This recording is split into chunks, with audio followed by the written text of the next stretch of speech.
Baik, bismillahirrahmanirrahim. Assalamualaikum warahmatullahi wabarakatuh. Terima kasih, salam sejahtera buat kita semua.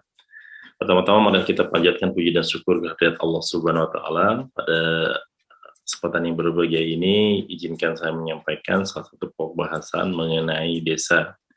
Dalam hal ini desa dilihat dari sejarah dan juga karakteristik, ya, dan mudah-mudahan bisa memberikan ilmu baru, pengetahuan baru bagi kita semua.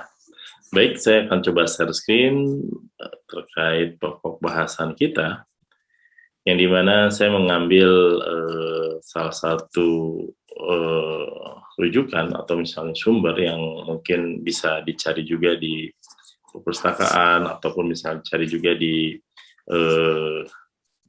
toko buku ya. Baik, desa dalam bingkai sejarah, komponen, dan karakteristik, ya ini mudah-mudahan bisa memberikan pengetahuan kita terkait bagaimana desa ini memberikan suatu pelajaran, ya, apalagi kita di dalam dunia peternakan. Nah, kita langsung saja bahwa sejarah desa sebetulnya kita bisa mengenal kata desa itu karena berada di wilayah Jawa, ya. Sebetulnya nomenklatur desa ini tidak ditemukan di tempat-tempat lain, gitu kan, tapi hampir sejenis kalau melihat dari karakteristiknya. Nah, sekarang kita akan coba lihat secara etimologis bahwa desa itu berasal dari bahasa Sanskerta, yang artinya adalah deca, gitu kan, yang berarti tanah air, tanah asal, atau tanah kelahiran. Nah, sebetulnya kalau bicara baca Sanskerta ini, mungkin nanti akan teringat pada masa-masa kerajaan, gitu kan. Mungkin kita tahu bahwa di daerah Jawa kita kenal dengan yang Majapahitnya, dan juga mungkin di Indonesia dengan Pajajarannya, yang sebetulnya memiliki karakteristik yang bisa mencirikan bahwa itu ada suatu desa. Nah, di sini pun dikatakan bahwa cikal bakal terbentuknya masyarakat politik dan pemerintahan jauh sebelum negara Indonesia terbentuk. Maksudnya apa? Kita tahu bahwa negara Republik Indonesia merdeka pada tahun 1945. Kondisi Indonesia ya pada saat itu ya alhamdulillah akhirnya kita bisa merdeka, tapi kalau melihat ke belakangnya bahwa kolonialisme dan imperialisme pernah hadir di Indonesia, dan mereka memanfaatkan masyarakat-masyarakat ya mungkin pribumi dalam artian untuk bisa bekerja, atau mungkin bahasa kita kerja paksa ataupun yang lainnya. Nah, di sini dalam makna masyarakat politik di sini adalah bahwa sudah terbentuk sebetulnya terkait bahwa desa di sana sebagai bagian dari suatu lembaga ataupun institusi yang dimana mewadahi para tokoh-tokoh masyarakat yang ada di sana.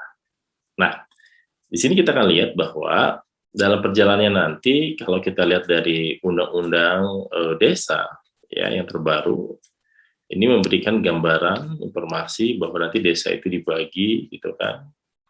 Ada nanti ya kita ketahui dengan desa, gitu kan. Ada juga nanti kelurahan, ya, desa adat, ya itu nanti kita bahas lebih lanjut lagi.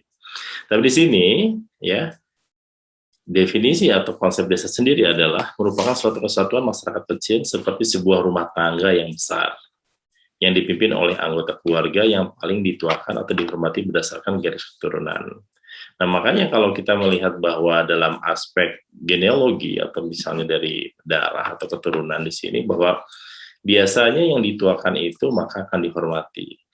Nah, sejalan dengan hal itu, bahwa di sini saya melihat bahwa masyarakat-masyarakat yang ada di wilayah NKRI, terutama wilayah Jawa, ini akan terlihat, gitu kan, bahwa terdapat stratifikasi ataupun lapisan-lapisan masyarakat yang ada di sana.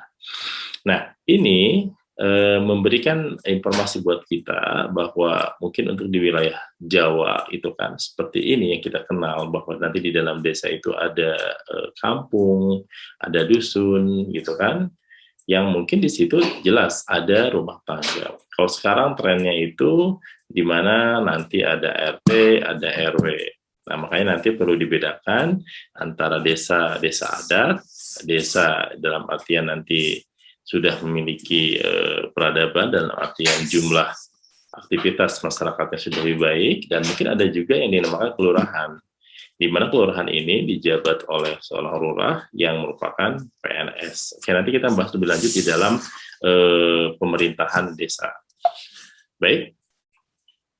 Selanjutnya adalah, nah kita bicara mengenai sejarah desa tadi, bahwa sebetulnya desa ini kapan sih ditemukannya? Nah, kalau dilihat dari tahunnya, yaitu pada masa pemerintahan kolonial Belanda, di mana Mr. Herman Warner Moutinhe itu seorang Belanda yang anggota Radpan Indi, yang dimana pada masa penjajahan kolonial Inggris, yang kemudian Gubernur Jenderal Inggris yang berkuasa pada tahun 1801 di Indonesia. Jadi ini ya menemukan ya nama-nama desa itu yang dimana karakteristiknya mungkin masyarakat kita bisa kita lihat ada di daerah pegunungan ya atau dataran tinggi, dan juga ada juga di dataran rendah. Dalam artian dalam ini mungkin bisa lebih jauh lagi adalah di masyarakat pesisir.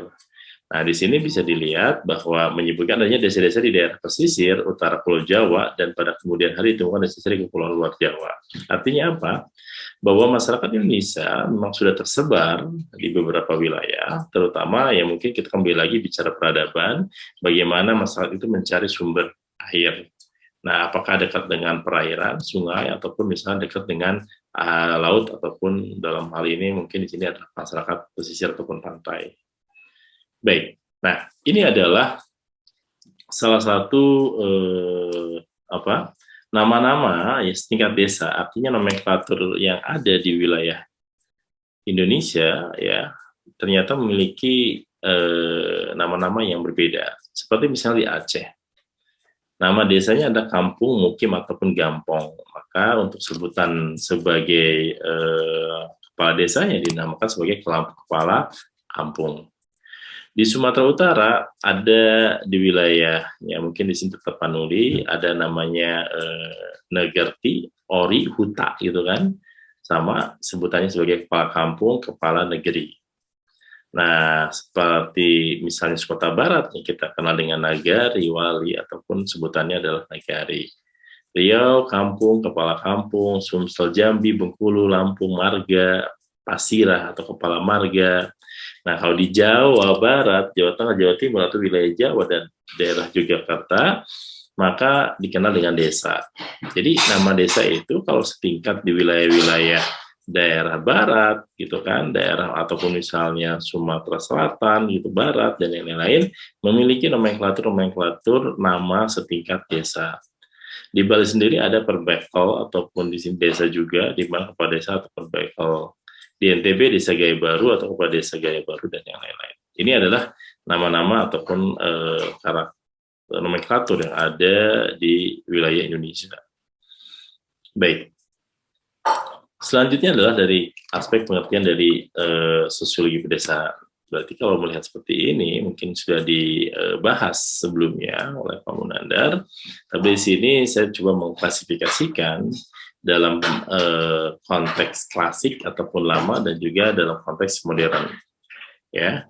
Bahwa di sini, nah ini ada dari beberapa tokoh, yaitu dari Gillette, ya, bahwa di sini menyampaikan bahwa merupakan sosiologi pedesaan itu apa? Yaitu cabang sosiologi yang secara sistematis mempelajari komunitas-komunitas pedesaan untuk mengungkap kondisi-kondisi serta kecenderungannya dan merumuskan prinsip-prinsip kemajuan. Artinya di sini adalah sosiologi pedesaan itu adalah cabang dari sosiologi, gitu kan. Sosiologi sendiri adalah ilmu yang mempelajari, gitu kan, interaksi, gitu kan, ya, antara aktor, ya, yang dimana kalau dilihat di sini adalah komunitas di wilayah pedesaan, ya. Dalam hal ini adalah mungkin kondisi masyarakat pedesaan, sehingga kita akan melihat bahwa bagaimana sih kondisi dari masyarakat tersebut, komunitas tersebut, serta kecenderungannya, yang dimana juga ada kemajuan, keinginan untuk merumuskan prinsip-prinsip kemajuan. Nah, selanjutnya adalah menurut Sims, ya, yaitu studi tentang asosiasi antara orang-orang yang hidupnya banyak bergantung pada pertanian. Jadi dalam perspektif klasik, pengertian sosiologi pedesaan itu adalah lebih kepada bagaimana aktivitas masyarakatnya ataupun komunitas di dalam penghidupannya agraris. Dalam hal ini pertanian, mungkin peternakan di dalamnya, perkebunan, ya. Kalau misalnya lebih lanjut lagi, nanti dari aspek dilihat dari geografisnya, dilihat teritorialnya, yaitu dari aspek contohnya adalah masyarakat daerah pesisir yang tadi disampaikan sebelumnya. Lalu selanjutnya, menurut Lin dan Paul Zoff, ya, bahwa sosiologi pedesaan adalah kumpulan pengetahuan yang telah disistematisasi, yang dihasilkan lewat penerapan metode ilmiah, ya, ke dalam studi tentang masyarakat pedesaan, organisasi dan strukturnya, proses-prosesnya, sosial dan yang pokok dan perubahan-perubahannya. Jadi hampir sama seperti pendapat dari Gillette, ya. Di sini pun tapi lebih terstruktur, ya, dan juga sistematis melalui penerapan metode ilmiah dalam studi tentang masalah pedesaan. Ya, di sini juga akan diketahui bahwa Lin dan Job ini menganalisis tentang organisasinya seperti apa, strukturnya seperti apa, serta bagaimana proses-proses yang ada di dalamnya. Dan juga tidak terlepas perubahan yang ada di dalamnya. Karena sekali lagi, ketika adanya suatu apakah teknologi, apakah kebijakan, maka akan berpengaruh terhadap kehidupan masyarakat di sana. Baik, yang terakhir adalah menurut Suguhian bahwa sosiologi pedesaan adalah melekatnya komitmen moral yang kental untuk memperbaiki atau membangun kehidupan masyarakat. Jadi di sini ada upaya karena adanya komitmen, artinya kesamaan, ya, kebersama, ya, yang kuat di antara para masyarakat, ya, dalam hal ini desa, di mana adanya suatu itikat atau keinginan untuk bisa membangun kehidupan masyarakat pedesaan. Baik. Nah, lalu seperti apa dalam perspektif modern ataupun baru? Nah, di sini kita melihat menurut Raharjo tahun 99 bahwa sosiologi pedesaan adalah yang baru itu merupakan studi tentang bagaimana masyarakat desa, bukan hanya desa pertanian. Jadi di sini lebih dalam konteks bukan lagi lingkup kecil, ya, sebagai masyarakat pertanian, yang dimana harus dapat menyesuaikan diri terhadap masuknya kapitalis modern di tengah kehidupan mereka. Saya baca dulu, nanti kita bahas. Yang kedua adalah menurut Kautsky tahun 88 dalam karya The Agrarian Question, bahwa kita mencari perubahan-perubahan yang dialami pertanian di bawah dominasi produksi kapitalis. Jadi gini, kita melihat bahwa sosiologi pedesaan dalam perspektif lama ataupun klasik, bahwa mungkin difokuskan bahwa kita tuh berada di daerah pertanian, ya. Mereka itu bisa dikatakan desa itu adalah di mana pertaniannya makin banyak, gitu kan, penghidupannya, ya, tergantung kepada aspek pertanian, peternakan di dalamnya, ataupun dikatakan agraris. Tapi di sini yang ditekankan menurut Raharjo dan juga Kautsky adalah bagaimana penetrasi ataupun kapitalis modern itu hadir di sana. Sehingga di sini perlu adanya penyesuaian, perlu adanya adaptasi, ya, yang dimana pasti kita tahu bahwa dengan adaptasi itu akan merubah kebiasaan dan juga secara tidak langsung akan mengkonstruksi kelembagaan baru, gitu kan. Nah, ini merupakan suatu proses yang memang tidak bisa dipungkiri lagi dan kita bisa melihat di dalam kehidupan yang real pada saat sekarang. Ya, jadi kalau kita melihat sekarang perusahaan-perusahaan besar sudah ada di pedesaan, gitu kan, yang tidak secara langsung menggerus lahan-lahan pertanian, gitu kan, yang mungkin akan mengakibatkan kepada perubahan kepada tatanan ataupun lebih jauhnya lagi pada struktur masyarakat pedesaan. Baik. Nah, selanjutnya adalah kita melihat dari konsep istilah sosiologi pedesaan. Di sini, menurut Koncaraningrat tahun 24, bahwa desa dimaknai sebagai suatu komunitas kecil yang tetap di suatu tempat yang menekankan pada cakupan, ukuran, atau luasan dari sebuah komunitas. Jadi, menurut Koncaraningrat ini, ya, di sini menyebutkan bahwa adanya suatu komunitas kecil, ya, yang menetap di suatu tempat itu, yang bisa di mana itu bisa dilihat dari cakupannya, gitu kan, ya, ukurannya dan luasannya dari sebuah komunitas. Maka kalau misalnya kita lebih memfokuskan, gitu kan, dalam perspektif Koncaraningrat ini, contoh adalah masyarakat adat. Bagaimana kita bisa melihat masyarakat, misalnya kampung yang mungkin kita lihat adalah misalnya Baduy, atau misalnya dari kampung adat gitu kan, di Cirende ya, atau wilayah-wilayah yang mungkin di luar sana banyak ya, yang mungkin kita harus gali lebih jauh karena di sana adalah adanya suatu komunitas seperti itu. Nah, menurut Hayami dan Kikuchi gitu kan, bahwa desa sebagai unit dasar kehidupan kelompok terkecil di Asia. Jadi Hayami Kikuchi mungkin lebih mengarah kepada risetnya di dalam aspek pertanian ya, baik dia sendiri adalah bukan orang Indonesia, tapi dia bisa mengelompokkan bahwa wilayah Asia Tenggara itu secara tidak langsung sebagian besar adalah dalam aspek kehidupan yang agraris gitu kan. Baik. Nah, sedangkan menurut Sastra Miharja bahwa desa merupakan suatu sistem sosial yang melakukan fungsi internal, yaitu mengarah pada pengintegrasian komponen-komponen sehingga keseluruhannya merupakan suatu sistem yang bulat dan mantap ya. Jadi dia melihat secara komprehensif ya bahwa di sini adalah adanya suatu sistem sosial ya, di mana di dalamnya ada pengintegrasian komponen-komponen. Artinya dalam suatu desa itu mungkin kita bisa lihat bagaimana di sini dalam aspek kehidupan dalam artian pemerintahan yang akan ada, nanti juga ada dalam aspek pendidikannya, nanti akan muncul juga nanti dalam aspek kesehatannya, ya. Setidaknya kita akan tahu bahwa misalnya dalam satu desa itu butuhnya apa sekarang. Apakah betul-betul dalam yang sekarang sudah cukup, atau nanti akan datang lagi perubahan-perubahan itu. Nah, itu yang akan kita lihat sebetulnya di dalam desa itu secara umum. Nah, ini adalah menurut para ahli pendapat dari Kunchalaningrat, Hayami Kikuchi, dan juga Sastra Miharja. Baik, kita selanjutnya adalah kita akan melihat bahwa menurut Rucek dan Warren tahun 1962 bahwa sebetulnya untuk mengetahui desa itu kita akan mengetahui karakteristiknya dari mana sih gitu kan. Nah, yang pertama adalah kita akan melihat karakteristiknya itu pertama berdasarkan peranan kelompok primer.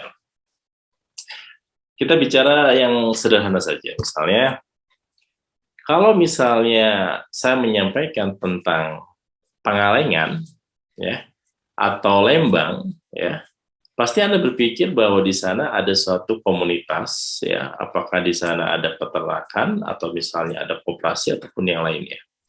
Tapi di sini kita melihat bahwa akan muncul nih wilayah-wilayah, malahan sekarang tuh ada gagasan dari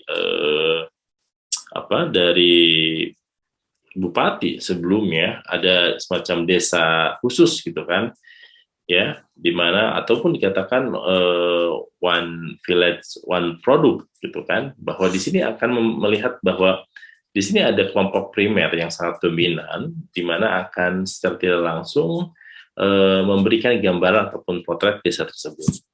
Yang kedua adalah faktor geografis sebagai dasar pembentukan kelompok. Nah, kita kembali lagi tadi. Kalau melihat dari karakteristik ternak sapi perah gitu kan, pasti kita tahu bahwa sapi perah jenis FH Friesland itu adalah di mana dia bisa hidup nyaman ya sesuai dengan ya karakteristiknya, yaitu di daerah pegunungan. Jadi secara aspek geografis gitu kan, makanya nggak salah kalau bicara misalnya Pangalengan itu cocok untuk peternakan sapi perah, atau misalnya Lembang peternakan sapi perah. Apakah bisa peternakan yang lain juga? Ya bisa gitu kan. Tapi yang dominan dalam hal ini adalah terkait dari aspek geografis adalah tadi pembentukan kelompok, dalam hal ini adalah kelompok peternak sapi perah. Nah, kalau lebih lanjut lagi, kalau kita bicarakan geografis, maka bisa kita kategorikan juga tadi ada masyarakat pegunungan, ada masyarakat mungkin dataran rendah, dan juga masyarakat pesisir, seperti masyarakat nelayan dan yang lain. Itu jelas memiliki karakteristiknya, dan kalau lebih lanjut lagi, karakternya, masyarakatnya pun akan berbeda, seperti masyarakat pegunungan, masyarakat pedesaan, dalam artian dataran rendah, dan juga masyarakat pesisir, karakternya berbeda. Selanjutnya adalah hubungan bersifat akrab dan langgeng. Kita ketahui gitu kan, mungkin pernah mendengar ada bahasan dari ataupun konsep dari Frediantonis bagaimana paguyuban ya, Gemeinschaft gitu kan, ada juga Gesellschaft gitu kan, yang dimana patembayan, tapi kita ketahui bahwa desa itu adalah Gemeinschaft gitu kan, dimana hubungannya keakraban, langgeng. Lihat saja kepedulian sosial yang ada di masa pedesaan itu lebih kuat dibanding di wilayah perkotaan ataupun transisi, ya kan? Selanjutnya adalah homogen. Nah, homogen di sini artinya hampir seragam sama. Ketika dulu misalnya tahun-tahun ya masa-masa awal-awal kemerdekaan, lalu dilanjutkan mungkin pada masa-masa Orde Baru, ya, wilayah Pangalengan pasti orang bilang itu adalah wilayah masyarakat ataupun peternak rakyat. Tapi sekarang kan sudah mulai bervariasi kan. Misalnya ada komunitas petani, apakah di sini palawijanya atau di sini ada terkait perkebunannya, ya itu tidak masalah. Tapi sudah ada semacam homogenitas, ya. Jadi kalau misalnya dilihat dari wilayah, klaster-klaster itu bisa kelihatan berapa persen sih yang pertanian, berapa persen sih yang perkebunan, dan juga berapa persen sih yang peternakan. Ya, seperti itu. Selanjutnya adalah keluarga sebagai unit ekonomi. Nah, artinya di sini peran dari, ya dalam hal ini adalah kepala rumah tangga, maka akan bagaimana bisa mendapatkan ya penghidupannya melalui bekerja di aspek dalam hal ini adalah pertanian. Lalu populasi anak dalam proporsi lebih besar. Jadi makin banyak anak, banyak rezeki, dan itu adalah anggapan dari Rothschild Warren. Baik, selanjutnya adalah kita melihat menurut Titrim dan Sorikin dan Karl Zimmerman, yang dimana faktor-faktor yang menentukan karakteristik masyarakat desa dan kota. Nah, ini kita lebih jauh lagi ya dalam hal ini mengkarakteristikan gitu kan seperti apa sih masyarakat desa dan masyarakat kota. Baik, kita bisa dilihat dari mata pencariannya, ya. Jadi ketika bicara mata pencarian, maka kita tahu bisa kategorisasikan ini pedesaan, ini perkotaan, atau ini transisi, gitu kan.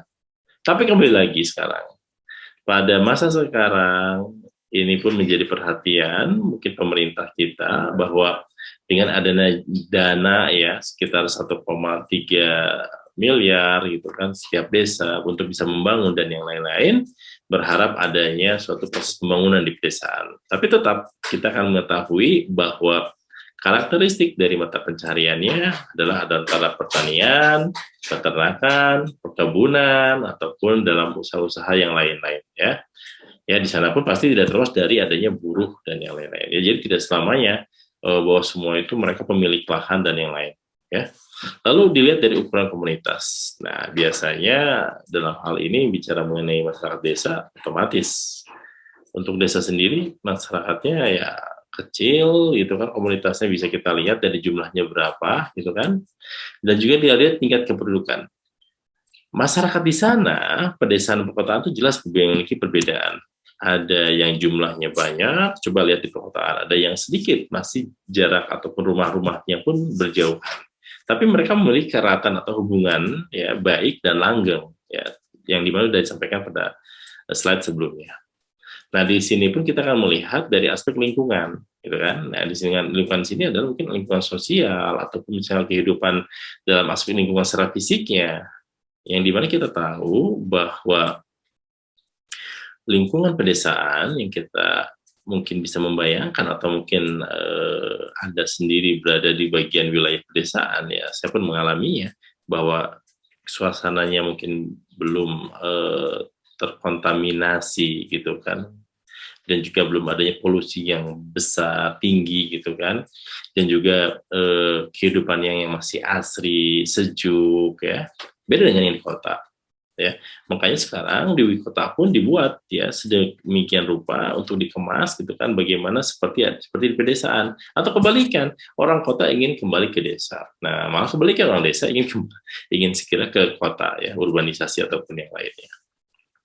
Selanjutnya adalah diferensiasi sosial. Nah, ini berangkat dari perbedaan dalam aspek misalnya pendidikan, gitu kan. Ini akan terlihat bagaimana masyarakat pedesaan, masyarakat perkotaan, untuk bisa jenjang sekolahan yang lebih tinggi, maka harus berangkat ke luar desa. Dalam artian di sini mungkin ada desa yang dekat kecamatan, yang di mana di sana ada sekolahan. Kalau misalnya kita lihat mungkin dalam kehidupan kita sehari-hari, kita bisa melihat berapa banyak sih SD ataupun SMP, SMA atau SMA lah di setiap desa. Mungkin jarang gitu kan, mungkin ada per wilayah dan yang lain-lain. Selanjutnya adalah stratifikasi sosial. Ini adalah pelapisan masyarakat sudah jelas di sini. Paling kita sangat menghormati, sangat hormat, sangat tunduk kepada tokoh masyarakat yang ada di pedesaan, ya, di mana mereka betul-betul dihormati, dijunjung tinggi, karena dianggap mereka itu ataupun orang-orang itu adalah seseorang yang sangat bisa memutuskan segala perkaranya dengan bijak, seperti itu.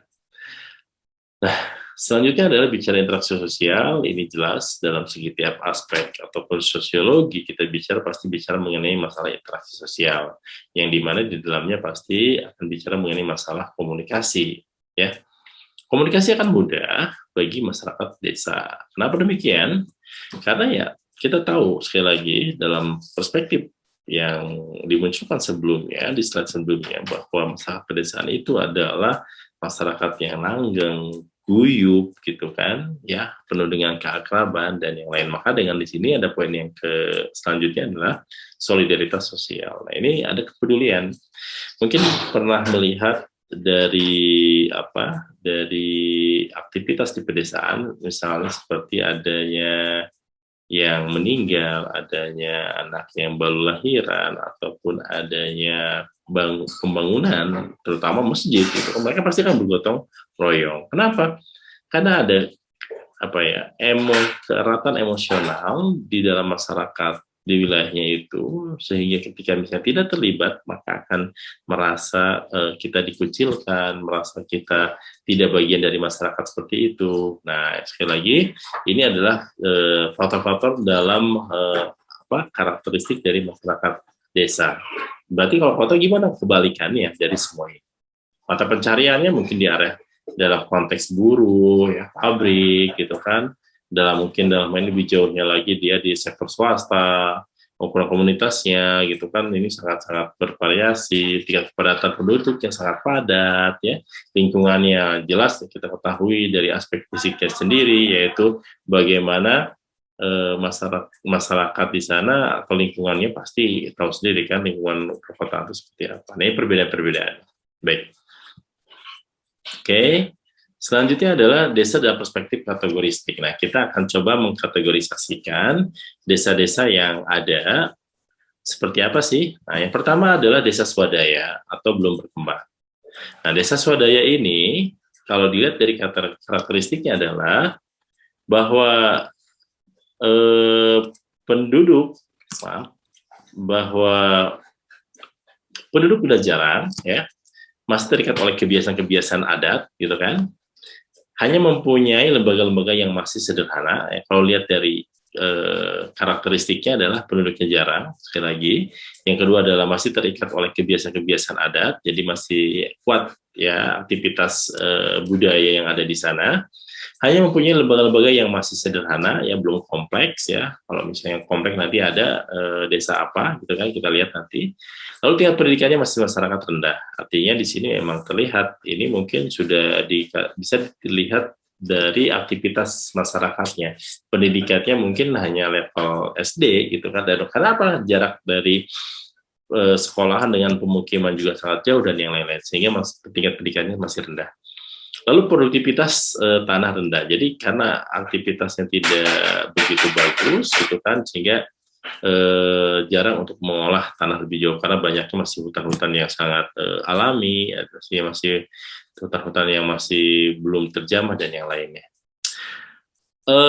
Semua aktivitas penduduknya dipengaruhi oleh kondisi alam. Nah, ini merupakan perhatian, ya, bahwa dalam desa swadaya ini masih belum berkembang, jadi masih memanfaatkan potensi yang alam, ya. Jadi lokasi terpencil dan juga hasil produksinya rendah, sehingga bisa penduduk hidupnya bertani dan kegiatan ekonomi masyarakat juga untuk memenuhi kebutuhan sendiri dan kebutuhan sehari-hari. Jadi subsisten, ya, artinya untuk kebutuhan sehari-hari. Oke. Baik, selanjutnya ada dalam hal ini adalah desa swakarya. Nah, ini jauh lebih baik dari desa swadaya. Lalu apa sih karakteristiknya? Oh, ini banyak.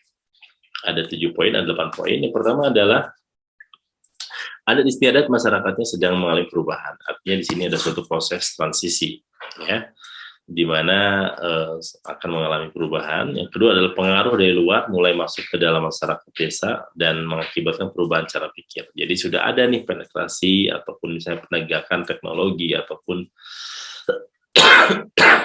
maaf, ataupun orang-orang yang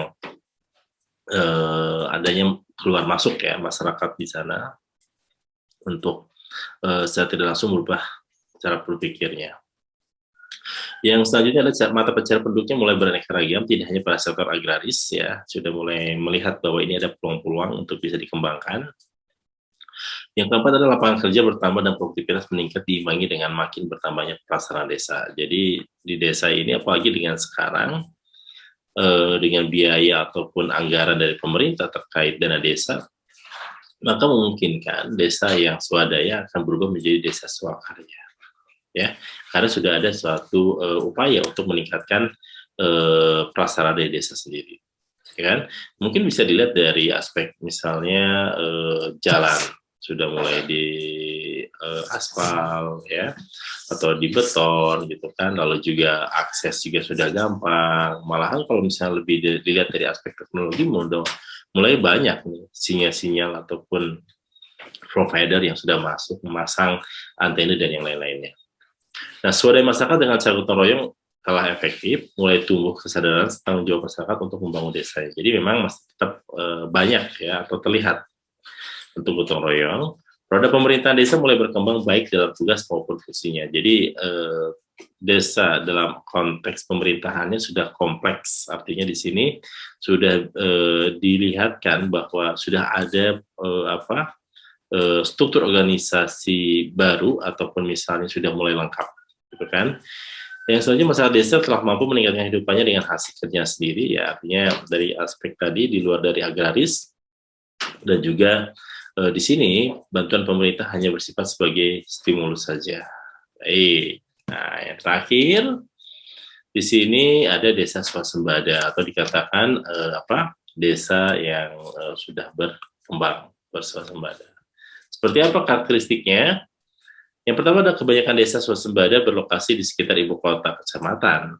Ya, jadi desanya itu sudah mendekati ibu kota kecamatan. Makanya kalau dilihat dari teorial atau geografis, misalnya kita lihat contoh di kecamatan di wilayah Kabupaten Bandung. Sebetulnya Kabupaten Bandung itu lebih banyak kepada desa, tapi ada di sini kecamatan yang dimana awalnya desa sudah menjadi kelurahan. Nah, di sini sudah berarti sudah ada suatu peningkatan, gitu kan? Ya, di sini juga mungkin bisa jadi apakah dengan dekat dengan ibu kota kecamatan, ya. Di sini diperjelas di sekitar ibu kota kabupaten, gitu kan? Jadi kabupaten misalnya Kabupaten Bandung, yaitu ada di Soreang, lalu kecamatan yang mendekatinya mana, itu kan dengan mungkin radius berapa kilometer, gitu kan. Coba kalau misalnya jauh bandingkan dengan misalnya wilayah Soreang, tapi kecamatannya kecamatan Pangalengan atau Kertasari. Saya yakin tidak ada yang desa swasembada seperti ini sudah berkembang, tidak. Ya, baik. Selanjutnya adalah semua keperluan hidup pokok swasembada dapat disediakan oleh desa tersebut. Artinya pemenuhan kebutuhannya sudah lengkap di sana. Ya, tapi ini semua bisa terlihat sebetulnya dari sekarang pun bisa kelihatan. Cuma kalau lihat dari karakteristik ini, memang ini tidak dinamis ya. Tapi ini bisa kita lihat dari contoh-contoh yang ada. Kenapa tidak muncul seperti desa-desa swasembada yang lain? Mungkin nanti kita akan saya akan memperlihatkan beberapa karakteristik ataupun kriteria penilaian mana yang dinamakan desa swasembada, desa swakarsa ataupun desa swadaya. Baik, selanjutnya adalah alat-alat teknis yang digunakan penduduk untuk memenuhi kebutuhan hidupnya sudah lebih modern dibandingkan dengan alat yang digunakan penduduk tradisional swadaya dan swakarya. Artinya sudah lebih baik lagi. Lalu ikatan adat dan kebiasaan adat yang berkaitan dengan perekonomian sudah tidak berpengaruh lagi pada kehidupan masyarakatnya. Di sini berarti budaya-budaya yang lekat ya dengan masyarakat sudah tidak kuat lagi sehingga sudah ada bukan penolakan, tapi sudah mengalami perubahan dalam masyarakat desa tersebut. Selanjutnya adalah lembaga-lembaga sosial ekonomi kebudayaan yang ada sudah dapat menjaga kelangsungan hidup penduduknya. Artinya di sini sudah mulai tumbuh ya, berkembang ya dari aspek lembaga sosial, ekonomi, kebudayaan, pendidikan dan yang lainnya. Dan yang terakhir adalah mata pencarian penduduknya sudah beraneka ragam, sebagian besar penduduknya bergerak di bidang perdagangan saja. Jadi bukan lagi kepada agraris yang dilihat daripada desa swadaya seperti itu. Oke, baik, selanjutnya adalah tingkat maaf, oke, lewat tambahan lagi untuk desa swasembada, tingkat pendidikannya dan keterampilan penduduk telah tinggi sehingga cara berpikirnya telah maju, ya. Lalu masyarakatnya sudah mulai lepas dari adat dan tradisi, gitu kan. Kondisi perhubungan, produksi, pemasaran kegiatan sosial sudah baik, ya kita lihat, gitu kan, dalam teknologi, gitu kan, informasi komunikasi sudah ada. Produksinya juga sudah menggunakan teknologi dan juga pemasarannya pun sudah jelas gitu kan, siapa yang menjadi target gitu kan, penerima siapa dan yang lain-lain, dan juga kegiatan sosial sudah lebih baik. Lalu hubungan dengan kota di sekitarnya pun berjalan lancar kan, dengan mudahnya akses itu kan, sarana prasarana sudah lengkap dan yang lainnya. Dan yang terakhir tingkat kesadaran akan pentingnya kesehatan penduduk desa swasembada lebih tinggi. Yang mungkin di sini bisa kita lihat, bisa jadi gitu kan, wilayah-wilayah di sini sudah adanya mungkin puskesmas ataupun rumah sakit ataupun klinik atau apapun yang mungkin memikirkan bahwa kesehatan itu penting dan bisa memberikan pengaruh ataupun dalam hal ini perubahan di dalam masyarakat yang ada di desa tersebut. Baik, kita lihat di sini, kalau dilihat dari desa, dilihat dari struktur sosial, maka bisa berdasarkan genealogis, gitu kan, artinya berdasarkan keturunan, adat, gitu kan, maka ada misalnya berdasarkan Batak, Minangkabau, ya, Sunda, ya, Jawa, dan yang lain-lain. Yang selanjutnya berdasarkan hubungan patron klien. Ya. Kalau kita lihat ada di Bone, Makassar, dan juga Kendari, gitu kan, di mana ada keterkaitan di sana, dan juga berdasarkan sosial, berdasarkan luas kepemilikan lahan, dan juga yang dimana semua ini menjadikan adanya struktur sosial yang kompleks. Baik, nah terakhir di sini berdasarkan segi atau bentuk pola pemukiman. Mungkin kita bisa melihat dari aspek budaya seperti apa, dan juga aspek ketersediaan sumber daya alam, ya bagaimana, dan juga aspek ketergantungan bersama. Jadi kalau melihat dari segi bentuk dan pola pemukiman, ya aspek budaya di sini, maka akan kita lihat biasanya pemukiman itu akan berbentuk misalnya mengumpul di satu titik gitu kan, di mana nanti titik yang tengah adalah tempat kumpulnya, tempat untuk diskusi atau tempat untuk bisa memberikan informasi gitu kan, atau nanti bentuknya ada dalam hal ini bagian dari pola pemukimannya. Lalu juga ketersediaan sumber daya alam. Kalau bisa dilihat, kita ada bahasanya adalah hutan larangan ataupun tidak boleh dijamah oleh orang lain. Jadi oleh hanya penghulu ataupun tetua adat saja bisa mengaksesnya. Sebetulnya ini adalah untuk menjaga keseimbangan, ya, dalam artian bahwa bagaimana lingkungan di sana harus tetap terjaga, jangan sampai terjadi perubahan yang sangat signifikan gitu kan, segera merubah, merusak ataupun misalnya memotong lahan atau memotong tumbuhan ataupun pohon-pohon yang sebetulnya itu merupakan sebagai bagian kehidupan. Dan juga di sini juga bisa dikatakan ketergantungan bersama, sehingga kita akan tahu bahwa berdasarkan pola pemukiman di sini maka ada keteratan, ada hubungan erat ya yang baik. Baik, ya. Nah, sekarang kita ingin tahu ruang lingkup kajian sosial pedesaan itu apa saja sih? Nah, di sini ada beberapa poin. Pertama adalah rural life, artinya adalah kehidupan desa. Kehidupan desa ini banyak kan. Di sini ada rumah tangga, ada misalnya keluarga inti gitu kan, yang dimana bekerja dalam aspek agraris, pertanian, peternakan, perkebunan, yang lain-lain, atau misalnya masyarakat pesisir di pedesaan gitu kan. Lalu adanya hubungan anggota masyarakat, ya, interaksi di dalamnya, ya. Lalu juga permasalahan-permasalahan yang muncul di pedesaan, ya. Lalu juga ada ketimpangan struktural ekonomi, politik pedesaan, ya. dan juga mungkin yang sekarang lagi tren juga, apakah betul budaya miskin dan kemiskinan itu masih ada di pedesaan, ya. Dan tidak terlepas apa, yaitu konflik dan potensi konflik di pedesaan. Nah, ini merupakan bagian ataupun kajian dari sosiologi pedesaan yang mungkin nanti kita akan bahas lebih lanjut di dalam pokok bahasan, apakah nanti dalam konteks perekonomian desa, gitu kan, apakah nanti bicara mengenai perubahan sosial di pedesaan, gitu kan. Nah, di sini juga ada terkait mengenai masalah dinamika politik lokal di pedesaan, ya, bagaimana nanti adanya anggota masyarakat ini mencalonkan sebagai bagian dari demokrasi, ya, kegiatan perpolitikan, ikut melalui partai dan yang lain-lain, atau misalnya adalah terkait perempuan, keluarga dan migrasi di pedesaan. Ini pun bisa menjadi kajian dari sudut pedesaan dan juga adanya rekayasa pembangunan. Baik, itu saja mungkin tampaknya terkait mengenai desa, ya, dalam bingkai sejarah dan juga karakteristik dan juga kategorisasi desa.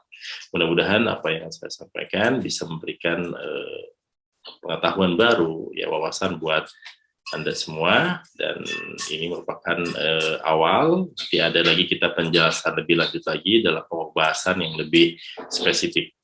Baik, itu saja dari saya. Terima kasih. Sehat selalu. Wabillahi taufiq wal hidayah. Assalamualaikum warahmatullahi wabarakatuh.